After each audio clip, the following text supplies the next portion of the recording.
শুকনো মাছ সবজি দিয়ে রান্না হয়ে গেছে। নমস্কার, আজ আমি শুকনো মাছ রান্না করে দেখাবো। দেখুন, শুকনো মাছ বানানোর জন্য আমি সবজি নিয়েছি এতগুলো। আপনারা নাও এত সবজি নিতে পারেন, আলু দিয়েও শুরু করতে পারেন। আমি এই সবজিগুলো ভালোবাসি বা আমার সুগার বলে ওই জন্য আমি সবজি দিয়ে খেতে ভালোবাসি। তাই এই জন্য নিয়েছি সিম, আলু, মূলো, পেঁয়াজকলি আর বেগুন।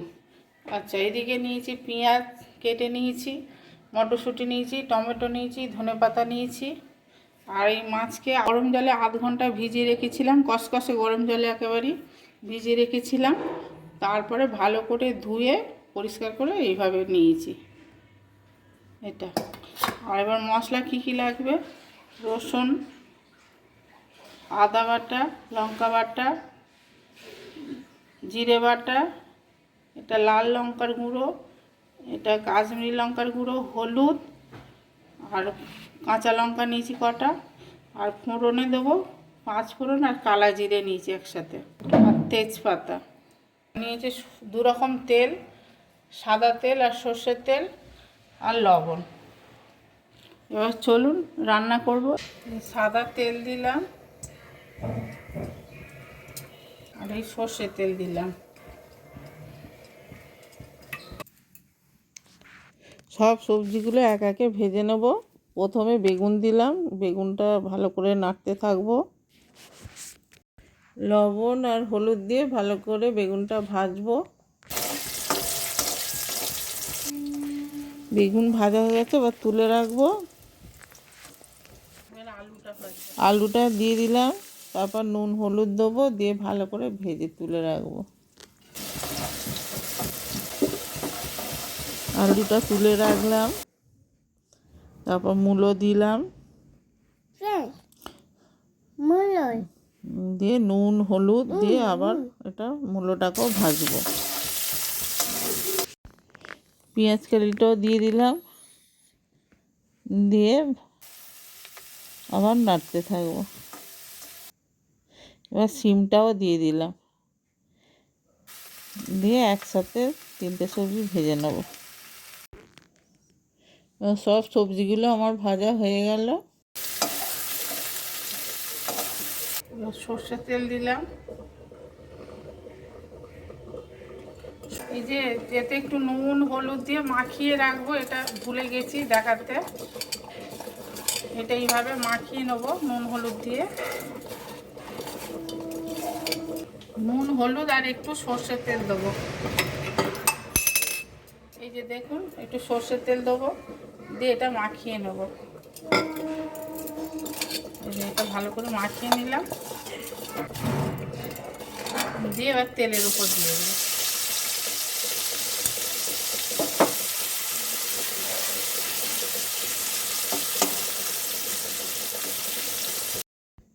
মাছটা ভালো করে ভেজে নেব।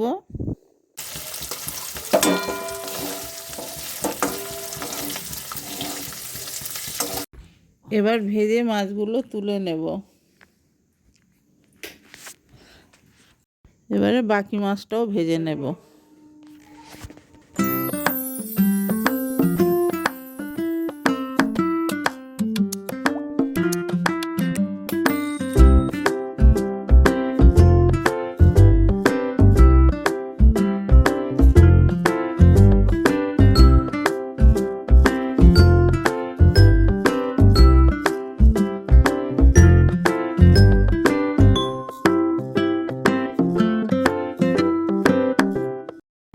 তেল দিয়ে দিলাম। প্রথমে 5 ফোড়ন কালা জিরেটা দিয়ে দিলাম, দিয়ে ওটা নাড়তে থাকবো। তারপর তেজপাতাটা দিয়ে দিলাম। এবার রসুন বাটাটা দিয়ে দেবো, ওটা একটু নাড়বো একটু ভালো করে। পেঁয়াজটা এবার তুলে দেবো,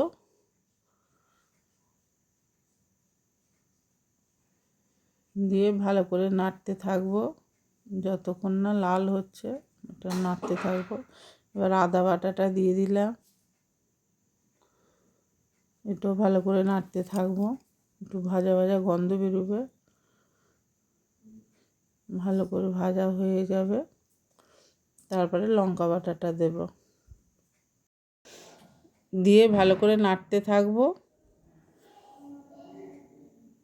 এবার জিরে বাটাটাও দিয়ে দিলাম, দিয়ে এটাও ভালো করে নাড়তে থাকবো। এবার ওই শুকনো ওই মশলাগুলোতে একটু সামান্য জল ঢেলে দেবো, ওটা ভালো করে গুলে নেবো।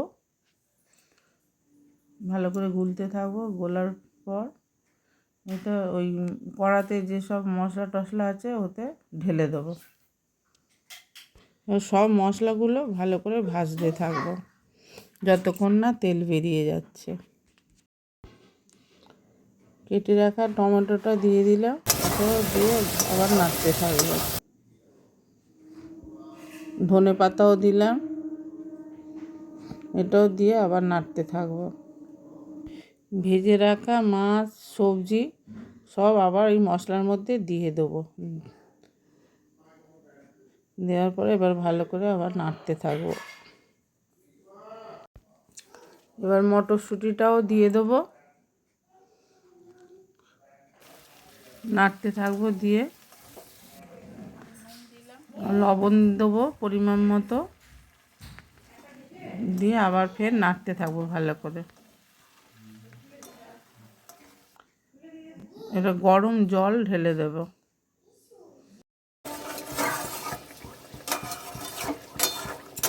মাছটা সিদ্ধ হবে, ওই জন্য একটু জল দিয়ে দিলাম।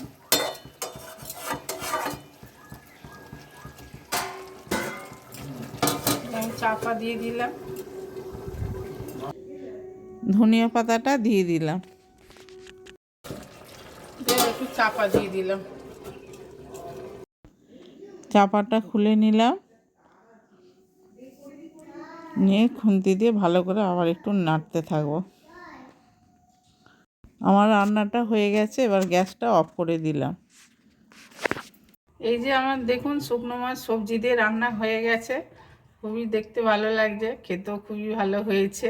আপনারা দেখলেন আমি কিভাবে রান্না করলাম, এইভাবে রান্না করবেন, দেখবেন খুবই ভালো লাগবে। আর কেমন লাগলো আপনারা কমেন্ট করে জানাবেন, আর একটা লাইক করবেন, শেয়ার করে দেবেন। নমস্কার।